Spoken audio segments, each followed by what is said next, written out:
السلام علیکم محترم ناظرین، شاید آپ نے افغانستان کے ایسے عجیب، حیران کن اور ناقابل یقین رواج کبھی نہیں سنے ہوں گے، اور اسی لیے ہم نے یہ ویڈیو خاص آپ کے لیے بنائی ہے۔ آج ہم آپ کو دکھائیں گے 1950 کی دہائی کا افغانستان، ایک ایسا افغانستان جو اتنا جدید، آزاد اور روشن خیال تھا کہ لوگ اسے یورپ سے بھی زیادہ اوپن سمجھتے تھے۔ یہ تصاویر اور ویڈیو دیکھ کر آپ یقیناً حیران رہ جائیں گے۔ وہ کابل جہاں خواتین بغیر برقعے یونیورسٹی جاتی تھیں، وہ سینما جہاں امریکہ اور ایرانی فلمیں چلتی تھیں، اور وہ بازار جہاں فیشن اور جدیدیت دونوں ایک ساتھ ملتے تھے۔ لیکن کہانی یہاں ختم نہیں ہوتی۔ ہم آپ کو کچھ ایسے حیران کن، دل دہلا دینے والے اور صدیوں پرانے رواج بھی دکھائیں گے جو آج بھی افغانستان کے بعض دیہی علاقوں میں زندہ ہیں۔ تو ویڈیو پوری دیکھیں، کیونکہ آخر میں آپ خود فیصلہ کریں گے کہ کیا 1950 کا افغانستان کبھی واپس آ سکتا ہے۔ افغانستان کی سخت حقیقت، سلطنتوں کا قبرستان۔ محترم ناظرین، افغانستان تاریخ میں وہ ملک ہے جہاں دنیا کی بڑی سے بڑی طاقتیں ٹکرائیں اور شکست کھا کر واپس چلی گئیں۔ روس ہو، امریکہ ہو یا پھر سلطنت برطانیہ، ہر طاقت اس سرزمین کو قابو کرنے میں ناکام رہی۔ یہ ملک سمندر کے بغیر پہاڑوں اور گہری وادیوں کے درمیان گھرا ہوا ہے۔ خوبصورتی بے مثال ہے، لیکن اس خوبصورتی کے پیچھے وہ رسمیں چھپی ہیں جو سن کر انسان سوچ میں پڑ جاتا ہے۔ آئیے آج افغانستان کی چند ایسی روایات کو سمجھتے ہیں جو نہ صرف عجیب بلکہ انسانی حقوق سے بہت دور ہے۔ آج بھی کئی علاقوں میں یہ رسم موجود ہے۔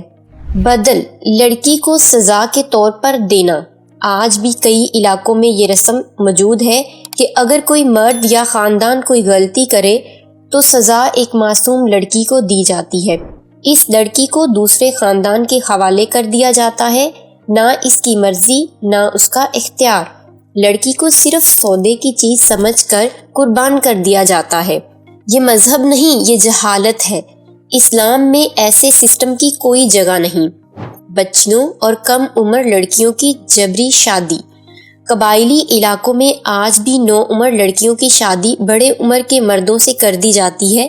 وجہ کیا ہے؟ غربت، کمزوری یا مجبوری۔ یہ صرف لڑکیوں کے ساتھ نہیں، کچھ علاقوں میں کم عمر لڑکے بھی غیر اخلاقی تشدد اور استحصال کا شکار ہوتے ہیں۔ انہیں لڑکیوں جیسے کپڑے پہنائے جاتے ہیں، رقص کروایا جاتا ہے اور پھر بدترین حرکات کا سامنا کرنا پڑتا ہے۔ اور افسوسناک بات یہ ہے کہ اس گندگی میں بعض اثر و رسوخ والے لوگ بھی شامل پائے گئے۔ جنگل کا قانون، فوری سزا بغیر تحقیق کے۔ افغانستان کے کئی دور دراز علاقوں میں آج بھی انصاف کا کوئی نظام نہیں۔ اگر کسی پر الزام لگ جائے تو نہ کوئی تفتیش ہوتی ہے نہ کوئی عدالت، بس چند لوگوں کے ایک اشارے پر سزا دے دی جاتی ہے۔ کبھی سخت سزائیں، کبھی اس سے بھی بدتر۔ وہاں قانون نہیں، صرف طاقت چلتی ہے۔ خواتین کی زندگی، تعلیم، آزادی اور صحت کی بندش۔ افغانستان میں آج بھی لاکھوں خواتین تعلیم سے محروم ہیں۔ چھٹی جماعت سے آگے پڑھائی بند ہو جاتی ہے، نوکری کرنے کی اجازت نہیں ہوتی ہے، اکیلے سفر کرنا ان کے لیے ممنوع ہوتا ہے۔ اسلام کہتا ہے مرد اور عورت زندگی کے دو پہیے ہیں، لیکن وہاں ایک پہیا روک دیا گیا ہے۔ مسئلہ یہیں تک محدود نہیں، صحت کا بحران بھی ہے۔ عورتیں مرد ڈاکٹر سے علاج نہیں کروا سکتی ہیں، لیکن جب خواتین ڈاکٹر بننے نہیں دی جاتی تو پھر علاج کون کرے؟ نتیجہ پھر وہی ہوتا ہے، ہزاروں خواتین ہر سال قابل علاج بیماریوں سے مر جاتی ہیں۔ غربت میں بیٹیاں بیچ دینا، انسانیت پر داغ۔ ملک میں غربت اس حد تک بڑھ چکی ہے کہ بہت سے والدین مجبور ہو کر اپنی بیٹیوں کو پیسوں کے بدلے بیچ دیتے ہیں۔ یہ نہ روایت ہے نہ رسم، صرف بے بسی ہے۔ بیٹیاں جو گھروں کی رحمت ہوتی ہیں، انہیں بطور قیمت لڑکے کو دے دیا جاتا ہے۔ یہ معاشرتی المیہ ہے، مذہب ہے یا روایت؟ نہیں، کچھ بھی نہیں۔ جدید، آزاد، روشن افغانستان۔ اب چلتے ہیں اس افغانستان کی طرف جو آج کی نسل نے صرف تصاویر میں دیکھا ہے۔ 1950 کی دہائی میں بادشاہ ظاہر شاہ کا دور، کابل کی روشن گلیاں، ٹریفک لائٹس، بڑے بازار، cafe, cinema, school, music, fashion, سب کچھ تھا۔ خواتین یونیورسٹی جاتی تھی، بینکوں میں کام کرتی تھی، سیاست میں حصہ لیتی تھی، ڈاکٹر، نرس ہر شعبے میں موجود تھی۔ برقع پہننا زبردستی نہیں تھا، شہر جدید تھا اور لوگ مستقبل کے لیے پر امید نظر آتے تھے۔ دیہات میں روایت تھی، لیکن شہروں میں آزادی کی ہوا صاف محسوس ہوتی تھی۔ 1970 سے خانہ جنگی تک زوال کی طرف کا سفر، لیکن پھر بغاوتیں شروع ہوئی۔ سوویت نے حملہ کیا، ملک خانہ جنگی میں جلنے لگا اور وہ افغانستان جو ترقی کی طرف بڑھ رہا تھا مٹی میں مل گیا۔ شہری آزادی، تعلیم، ترقی سب تباہ ہو گیا۔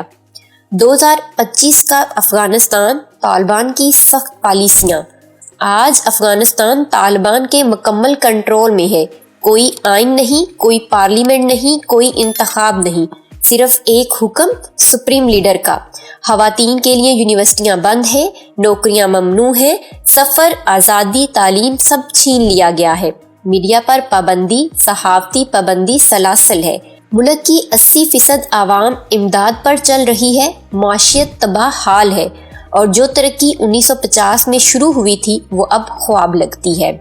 تو محترم ناظرین، دل دکھتا ہے کہ ایک وقت کا روشن، تعلیم یافتہ، جدید افغانستان آج اندھیروں میں ڈوبا ہوا ہے، لیکن ہم یہاں کسی کی تذلیل نہیں کر رہے ہیں، ہم صرف حقیقت سمجھنے اور آگاہی پھیلانے آئے ہیں۔ ہم یہ نہیں کہہ رہے کہ خواتین برقع نہ پہنیں، ہم یہ کہہ رہے ہیں کہ انسان کو حق ہونا چاہیے کہ وہ اپنی زندگی کے فیصلے خود کر سکے۔ 1950 کا افغانستان ثابت کرتا ہے کہ ترقی ممکن ہے۔ سوال یہ ہے کہ افغانستان دوبارہ وہی روشن دور دیکھ پائے گا؟ اپنی رائے کمنٹ باکس میں ضرور دیجیے، اور اگر یہ ویڈیو آپ کو سوچنے پر مجبور کرے تو اسے لائک اور شیئر ضرور کریں۔ شکریہ۔